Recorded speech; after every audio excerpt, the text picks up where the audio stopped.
Salut, c'est Israël. On va faire la remise du dépliant ensemble. Donc, on va se fier à ce qu'on a à l'intérieur du devis du projet 2 qui est dans Données. J'ai révisé un certain nombre de petites choses dans le devis qui est là, donc le projet 2 devis. Alors, j'ai enlevé un certain nombre de petits trucs. On va aller voir ça ensemble. Alors, premièrement, on va produire nos assemblages ici, donc nos dossiers d'assemblage avec nos maquettes. Alors, on est dans notre 8,5-11. Première chose à faire, donc on est dans le concept, vous avez travaillé, vos images, vous les avez mises à l'intérieur d'InDesign. Peut-être c'est des TIFF aplatis, mais peut-être c'est des JPEG, des PSD, tout ça. Alors, je vais vous montrer exactement ce que je vais évaluer. La première chose à faire, je vous dirais, à ce point-ci, c'est de faire un assemblage. Donc, vous avez terminé votre travail, c'est fini, tout est placé, vous trouvez que tout est beau, donc la phase de concept est finie, ça correspondrait à votre client qui a approuvé. Vous êtes prêt à me le remettre. Vous faites fichier assemblage, OK? Et vous faites un assemblage. C'est vraiment la meilleure manière de faire. On continue. Faites un assemblage là, sur votre bureau, 8 par 11 sur votre bureau. On va faire ça ici. Voilà, fais un assemblage. OK?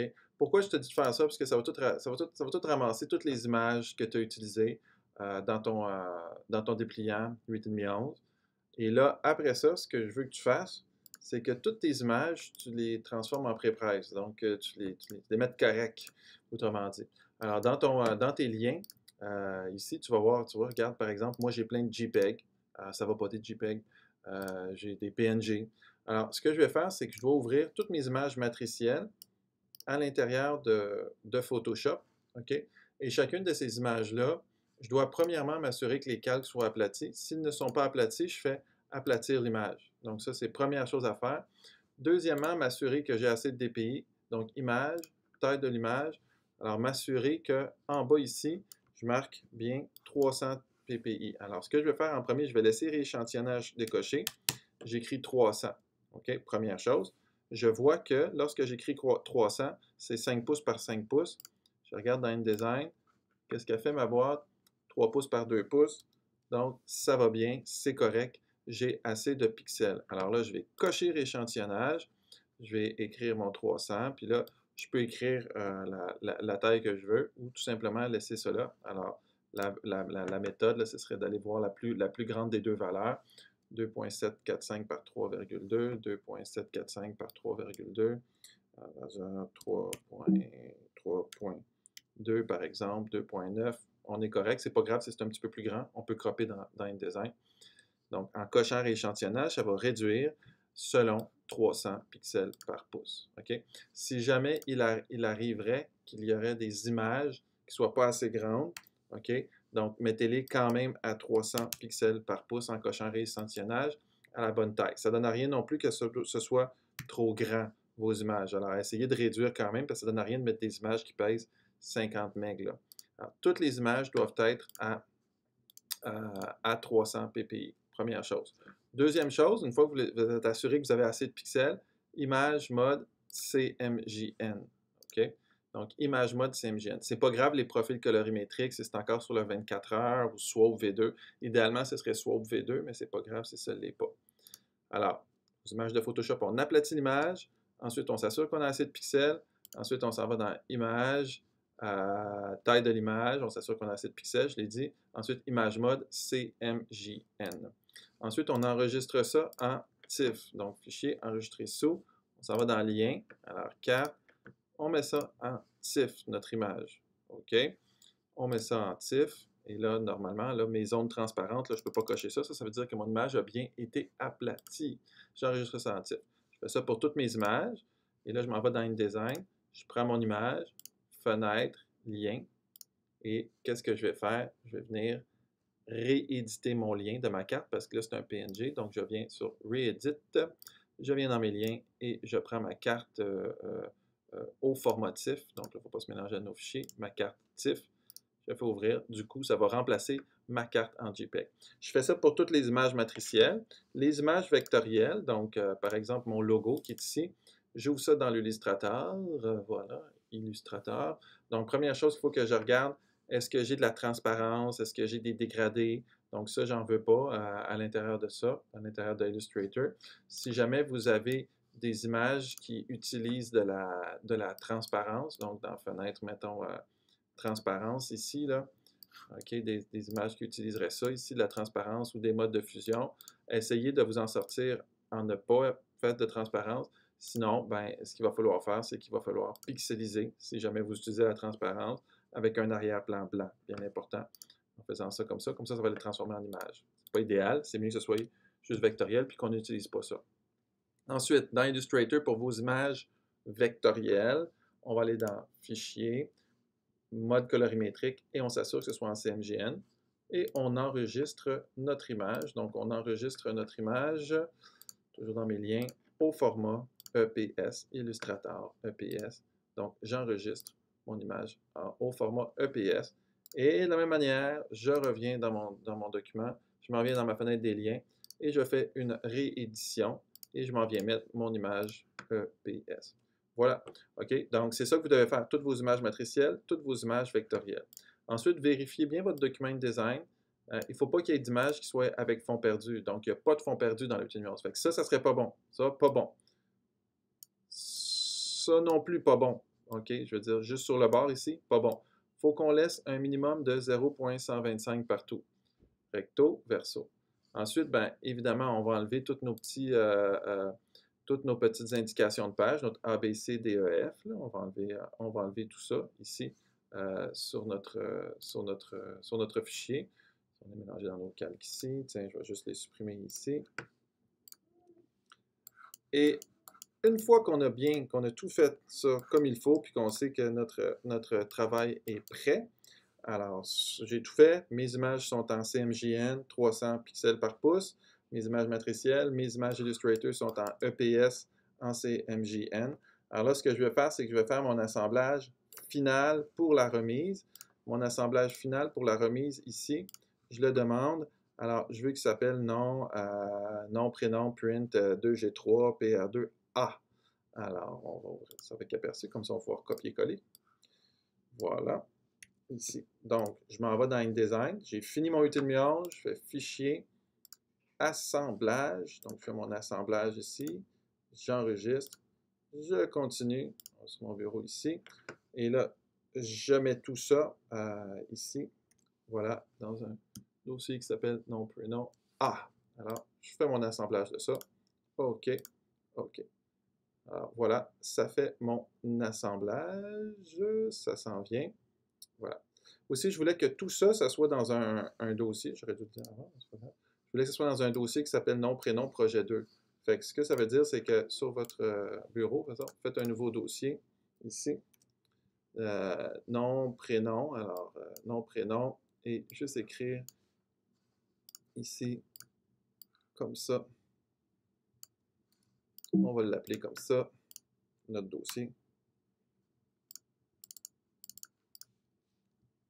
On va se faire un nouveau dossier qu'on va appeler ça ici. Fait que ça, c'est votre dossier de remise. Alors, voilà. Donc, on va pouvoir mettre notre assemblage comme ça, dans notre dossier de remise. Alors, j'ai mon assemblage qui a été fait ici. Le PDF qui est là, il n'est pas bon. OK? Le PDF qui est là, il ne correspond pas à la norme X1A. Et moi, je te dis ici que je veux que le PDF corresponde à la norme X1A. Alors, ce que ça veut dire, tu reviens dans ton 8,5/11, tu fais Fichier, Exporter, OK? Et là, tu t'en vas dans ton projet ici, tu mets ça là-dedans, enregistre, tu remplaces le PDF, mais cette fois-ci, tu mets norme X1A 2001 comme ça. Tu exportes ça. OK? Alors, on a fini pour le 8,5/11, pour la remise info du 8,5/11. C'était pas si pire. OK? Ah, j'enregistre ça en sortant. Maintenant, la 11 par 17, peut-être un petit peu plus compliqué là-dessus. Il y a une couple de variables. Fait que votre 11 par 17 qui est monté, vos calques sont nommés correctement. Alors là, pour le 11 par 17, là, je n'ai pas mis mon die cut. Alors, je vais me faire un nouveau calque que je vais appeler die cut. Alors, je vous avais demandé de disposer votre contenu. Dans Illustrator, ici, votre die cut. N'oubliez pas que le contour du die, vous devez avoir dans votre nuancier.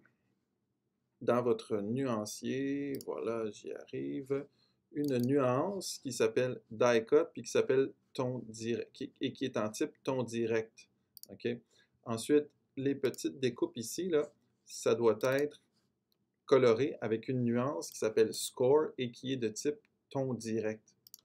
Ensuite, tout ça ici, vous devez prendre tout ça et dans Fenêtre, Options d'objet, vous devez cocher la case Supprimer le contour. C'est bien important. Alors, vous prenez tout ça, vous le copiez et dans votre 11 par 17, vous venez coller ça dans votre calque qui s'appelle Die Cut. Voilà, comme ceci. Alors, tu viens placer ça dans le calque qui s'appelle Die Cut. Tu le positionnes à l'endroit que tu avais prévu. Alors, la chose là-dessus, c'est que ça ne doit pas... ce qu'il faut surveiller lorsque vous placez votre die cut, c'est qu'il faut qu'entre le bord du die et le bord de la feuille, il y ait un minimum de 0,125 pouces, okay? Donc un huitième de pouce. Et il faut aussi que si ça sorte de au moins 0,125 pouces. Comme là, mon image, tu vois, ça c'est une erreur parce que là où ça va couper dans le vide.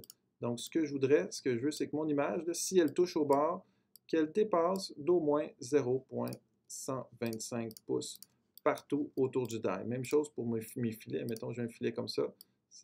Ça, c'est correct. Je le laisse comme ça. Mais s'il s'en va sur le bord, il faut qu'il sorte d'un minimum de 0,125 pour que lorsque le die coupe, il coupe là où ça l'a imprimé. Alors, tu positionnes ça. Ensuite, peut-être que tu voudrais le mettre comme ça, c'est correct, mais peut-être que tu voudrais mettre aussi au verso pour voir si tes trucs sont bien placés. Alors, ce que je te suggère de faire, si tu veux le mettre au verso, fais-toi un carré comme ça ici et prends ton die avec majuscule. Ton carré et ton die avec majuscule, dis-je. Commande C. Commande V, vous allez comprendre l'utilité de ça. C'est parce qu'il faut le revirer de bord, il faut le flipper. Parce qu'au fond, quand il va s'imprimer, il va se tourner sur les bords courts. Alors, vous devez faire clic droit et vous devez faire transformation, rotation, symétrie, axe vertical. Voilà. Et puis là, après ça, pourquoi j'ai fait un petit carré? C'est pour venir le placer sur les rebords de la feuille pour qu'il soit exactement aligné avec l'autre. Puis là, je peux supprimer le petit carré. Alors là, ce que j'ai, c'est que j'ai mon die. Donc, je peux valider à savoir est-ce que mes contenus sont corrects dans mes deux volets. Comme là, mettons, j'avais un filet qui dépassait. Ça n'avait pas d'allure, fait que je vais le supprimer. Puis mes images, ben, s'ils dépassent, ils dépassent de au moins 0,125. Ça, c'est pour le 11 par 17. Donc, le die, je le veux juste sur une page, hein, pas obligé que ce soit sur les deux pages. Qu'est-ce que je vais vérifier là-dedans? Ben, je vais prendre toutes mes images matricielles, Photoshop 300 ppi, aplatir, toutes mes images vectorielles. Et puis, ensuite, je vais aller dans Fenêtre, Sortie, Aperçu des séparations. Je vais venir activer mes séparations et je vais fermer les yeux ici et je vais m'assurer qu'il n'y a pas de ligne blanche. S'il y a une ligne blanche derrière mon die, ça veut dire que mon die n'est pas en surimpression. Je vais m'assurer que mon score, ça correspond bien. OK, parfait. Je vais m'assurer aussi que je n'ai pas trop de ton direct. Comme tu vois, là, j'en ai deux encres. Alors ça veut dire qu'il faut que j'aille dans mon nuancier, que je le nettoie. C'est ça les critères d'évaluation, de nettoyer le nuancier. Donc j'en ai un trop. Je le jette dans les poubelles. Je peux le remplacer par mon die cut ici. Voilà, ici. Alors, pour être bien certain que j'ai juste CMJN, die cut et score. Une fois que c'est terminé, ben vous faites un assemblage de ça ici. Et l'assemblage, ici, on va l'enregistrer. Et l'assemblage, vous allez... alors là, je l'ai mis comment ici? Je vais mettre sur mon bureau, je vais l'appeler ici. L'assemblage, vous l'appelez nom, prénom, et vous l'appelez B. Alors voilà, nom, prénom, ici, B. Et vous le mettez dans votre dossier de remise du travail, tout simplement.